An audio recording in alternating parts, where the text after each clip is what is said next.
ಕರ್ನಾಟಕ ಸಾರಿಗೆ ಸಂಸ್ಥೆಯಿಂದ 4/6/2026 ಒಂದು ಹೊಸದಾಗಿ ಅಪ್ಡೇಟ್ ಬಂದಿದೆ. ಈ ಒಂದು ಸಂಸ್ಥೆಯಿಂದ ನೋಟಿಸ್ ಕೂಡ ಕಳಿಸ್ಕೊಟ್ಟಿದ್ದಾರೆ. ಇಲ್ಲಿ ಯಾವ್ಯಾವ ಪೋಸ್ಟ್ ಇದೆ ನೋಡಿ, ನಿರ್ವಾಹಕ ಪೋಸ್ಟ್, ಅದೇ ರೀತಿಯಾಗಿ ಸಹಾಯಕ ಲೆಕ್ಕಿಗ. ಇಲ್ಲಿ ಟೋಟಲ್ ಆಗಿ 277 ಪೋಸ್ಟ್ ಬಗ್ಗೆ ಅಪ್ಡೇಟ್ ಬಂದಿದೆ. ಇದರಲ್ಲಿ ಏನ್ ತಿಳಿಸ್ಕೊಟ್ಟಿದ್ದಾರೆ ಮತ್ತೆ ಯಾವ ಒಂದು ಜಿಲ್ಲೆಗೆ ಏನ್ ಮಾಹಿತಿ ಇದೆ ಎಲ್ಲ ಚರ್ಚೆ ಮಾಡೋಣ. ನಿಮ್ಮ ಒಂದು ಫ್ರೆಂಡ್ಸ್ ಗಳಿಗೆ ಈ ಒಂದು ವಿಡಿಯೋ ಶೇರ್ ಮಾಡಿ, ಮತ್ತೆ ನೀವು ಕೂಡ ಕೊನೆ ತನಕ ನೋಡಿ. ಮತ್ತೆ ಯಾರ್ಯಾರು ಹೊಸ ನೋಡಾತಿರಲ್ಲ ಫೇಸ್ಬುಕ್ ದಲ್ಲಿ ಅಥವಾ ಯೂಟ್ಯೂಬ್ ದಲ್ಲಿ ಫಾಲೋ ಮಾಡ್ಕೊಳ್ಳಿ. ಬನ್ನಿ, ನಿಮ್ ಟೈಮ್ ಕೂಡ ವೇಸ್ಟ್ ಮಾಡಲ್ಲ. ಇಲ್ಲಿ ಕರ್ನಾಟಕ ರಾಜ್ಯ ಕರ್ನಾಟಕ ಸಾರಿಗೆ ಸಂಸ್ಥೆಯಿಂದ ಕಲ್ಯಾಣ ಕರ್ನಾಟಕ ರಸ್ತೆ ಸಾರಿಗೆ ನಿಗಮ ಅಲ್ಲಿಂದ ಒಂದು ನೋಟಿಸ್ ಪ್ರಕಟ ಆಗಿದೆ. ಇಲ್ಲಿ ನೋಡಿ, ಕಲ್ಯಾಣ ಕರ್ನಾಟಕ ರಸ್ತೆ ಸಾರಿಗೆ ನಿಗಮದಿಂದ 4 ಜೂನ್ 2026 ನೋಟಿಸ್ ಆಗಿದೆ. ಇದರಲ್ಲಿ ಏನ್ ತಿಳಿಸ್ಕೊಟ್ಟಿದ್ದಾರೆ ಅಂದ್ರೆ, ಈ ಹಿಂದೆ ಯಾವುದೇ ವರ್ಷದಲ್ಲಿ ಆಗ್ಬಹುದು ಅಪ್ಲಿಕೇಶನ್ ಹಾಕಿದ್ರೆ ಕಲಬುರಗಿಯಲ್ಲಿ ಕಲ್ಯಾಣ ಕರ್ನಾಟಕ ರಸ್ತೆ ಸಾರಿಗೆ ನಿಗಮದಲ್ಲಿ ಕಲಬುರಗಿಯಲ್ಲಿ ಅಪ್ಲಿಕೇಶನ್ ಹಾಕಿದರೆ ಅದರದ್ದು ನಿಮ್ಮ ಲಿಸ್ಟ್ ಕೂಡ ರಿಲೀಸ್ ಮಾಡಿದ್ರು. ಈ ಒಂದು ವ್ಯಕ್ತಿಗಳು ಮೇ 24ನೇ ತಾರೀಕು 25ನೇ ತಾರೀಕು ಒಂದು ಲಿಸ್ಟ್ ಅನ್ನ ಪ್ರಕಟ ಮಾಡಿದ್ರು. ಆ ಒಂದು ಲಿಸ್ಟ್ ಅಲ್ಲಿ ಸೆಲೆಕ್ಟ್ ಆದಂತ ವ್ಯಕ್ತಿಗಳದ್ದು 277 ಜನರದು ಹೆಸರು ಕೊಟ್ಟಿರೋದು. ಹೆಸರನ್ನ ಕೊಟ್ಟು ಮೇ 31ನೇ ತಾರೀಕದಂದು ಏನಾದ್ರು ಸಮಸ್ಯೆ ಇದ್ರೆ ನಮಗೆ ಮತ್ತೆ ಮೇಲ್ ಮಾಡಿ ಆಕ್ಷೇಪಣೆ ಕೊಡಿ ಅಂತ ಹೇಳಿ ಟೈಮ್ ಕೊಟ್ಟಿದ್ರು. ತುಂಬಾ ಜನ ಸಲ್ಲಿಸಿದ್ರೆ ಆನ್ಲೈನ್ ನಲ್ಲಿ ನಿಮಗೆ ಅವ್ರು ರಿಪ್ಲೈ ಕೊಟ್ಟಿದ್ದಾರೆ.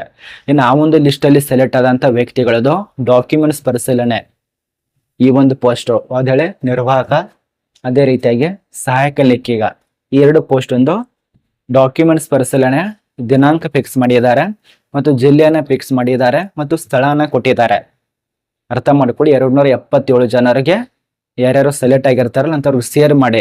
ಮತ್ತು ದಿನಾಂಕ ಮಿಸ್ ಆದ್ರೆ ಮುಗಿಯಿತು, ಅವ್ರೊಂದು ಜಾಬ್ ಕಳ್ಕೊಂತ ಪರಿಸ್ಥಿತಿ ಬರ್ಬೋದು. ಶೇರ್ ಮಾಡಿ ನೋಡಿ. ಇದರಲ್ಲಿ ಏನ್ ತಿಳಿಸ್ಕೊಟ್ಟಿದಾರಪ್ಪ ಅಂದ್ರೆ, ಕಲ್ಯಾಣ ಕರ್ನಾಟಕ ರಸ್ತೆ ಸಾರಿಗೆ ನಿಗಮ ಕಲಬುರಗಿ, ಒಂದು ಕಲಬುರಗಿ ಜಿಲ್ಲೆಯಲ್ಲಿ ಡಾಕ್ಯುಮೆಂಟ್ಸ್ ಪರಿಶೀಲನೆ ಇರತ್ತೆ.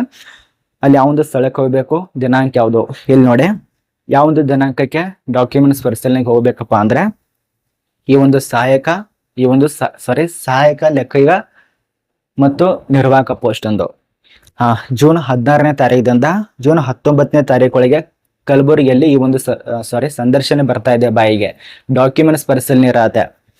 ಎಷ್ಟು ಹೇಳಿ, ಜೂನ್ 16ನೇ ತಾರೀಕಿನಿಂದ ಜೂನ್ 19ನೇ ತಾರೀಕುವರೆಗೆ ಈ ಒಂದು ಡಾಕ್ಯುಮೆಂಟ್ಸ್ ಪರಿಶೀಲನೆ ಇರತ್ತೆ. ಇಷ್ಟೊಳಗಾಗಿ ಯಾವುದೇ ದಿನಾಂಕದಂದು ನಿಮಗೆ ಕೊಟ್ಟಿರ್ತಾರೆ ಅಥವಾ ಕೊಡದೇ ಇರ್ಬೋದು. ನಿಮ್ಮ ದಿನಾಂಕನ ಫಿಕ್ಸ್ ಮಾಡ್ಕೊಂಡು ಸಬ್ಮಿಟ್ ಆಗಿ ಎಲ್ಲಿ ಹೋಗ್ಬೇಕಪ್ಪ ಅಂದ್ರೆ, ಇಲ್ಲಿ ನೋಡಿ ಕಲಬುರಗಿಯಲ್ಲಿರುವಂತ ಅರ್ಷಿಡ್ ಮಾಲ್ ಹಿಂಭಾಗದಲ್ಲಿರುವ KKRTC ನಿಗಮದ ಹೆಡ್ ಆಫೀಸಿನಲ್ಲಿ ಡಾಕ್ಯುಮೆಂಟ್ಸ್ ಪರಿಶೀಲನೆ ನಡೆಸ್ತಾರೆ. ಅಲ್ಲಿ ಹೋಗಿ ಈ ಒಂದು ಡಾಕ್ಯುಮೆಂಟ್ಸ್ ಅನ್ನು ಪರಿಶೀಲನೆ ಮಾಡ್ಕೊಳ್ಳಿ. ಇಲ್ಲಿ ನೋಡಿ ಡೇಟ್ ಕೂಡ ಫಿಕ್ಸ್ ಇದೆ, 16/6/2026 19/6/2026 ತನಕ ನಿಮಗೆ ಸಮಯ ಇರತ್ತೆ. ಆ ಒಂದು ಹೋಗುವಂತ ವಿಳಾಸ ಕೂಡ ಇಲ್ಲಿದೆ ನೋಡಿ. ಈ ಒಂದು ವಿಳಾಸಕ್ಕೆ ಡಾಕ್ಯುಮೆಂಟ್ಸ್ ಪರಿಶೀಲನೆಗೆ ಹೋಗಿ. ಇನ್ನೊಂದು ಸ್ಪಷ್ಟನೆ ಹೇಳ್ತೇನೆ, ಈಗ ಏನ್ ಹಿಂದ್ಗಡೆ ಲಿಸ್ಟ್ ರಿಲೀಸ್ ಮಾಡಿದಾರಲ್ಲ ಅದರಲ್ಲಿ 277 ಜನ ಸೆಲೆಕ್ಟ್ ಆಗಿದ್ರು. ಅದರ ಪ್ರಕಾರ ತಿಳಿಸ್ಕೊಟ್ಟಿದ್ದೇನೆ. ಇದು ಹೊಸ ನೇಮಕಾತಿ ಅಲ್ಲ, ಇದು ಹೊಸ ಬಂದಿರುವಂತ ಅಪ್ಡೇಟು. ಇದೊಂದು ಅರ್ಥ ಮಾಡ್ಕೊಳ್ಳಿ. ಹೊಸ ನೇಮಕಾತಿ. ಇನ್ನು DK ಶಿವಕುಮಾರ್ ಆಗಿದ್ದಾರೆ ಕರ್ನಾಟಕದ ಮುಖ್ಯಮಂತ್ರಿಗಳು. ಇನ್ನು ಒಂದಾದ್ಮೇಲೆ ಒಂದು ನೇಮಕಾತಿ ಬರುವಂತ ಸಾಧ್ಯತೆ ಇದೆ. ನೋಡಿ ಬಂದ್ರೆ ತಿಳಿಸ್ಕೊಡ್ತೇನೆ.